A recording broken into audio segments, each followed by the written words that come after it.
አቤት የኔ ውድ እየመጣክ ኧረ ደረስ የኔ ውድ ትርታይ እሺ ሂጅ ደርስ ምን ይዘክ አመጣህልኝ እሺ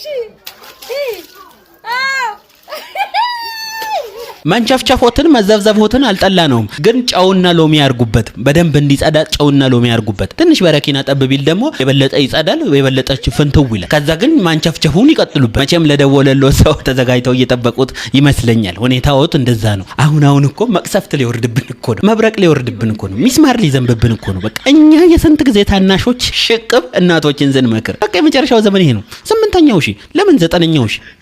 ሺ ነው ይሄ በዚህ እድሜያቸው ነጠላቸውን አጣፍተው መቁጠሪያቸውን ይዘው ወይ ገዳም ገብተው ለሀገርም ለወገንም መጸለይ ሲገባው እነ ተበለተ ዶሮ ሳፋ ውስጥ ተዘፍዝፈው ቸፍ ይላሉ ልጆቹ ሲያዩ ምን ይላል መቼም ያፍራሉ ቁንጫንም ያክሉት ይመለሱ ለማንኛውም ማዘር ይመለሱ እየሄዱበት ያለው መንገር ልክ አይደለም ማንቻፍቸፉም መንቻፋቸፉም ከሆነ ተደብቀው ይሻላል ይመለሱ ማዘር ሁላችንም እንመለስ እንደዚህ ምን ነው ሰዎች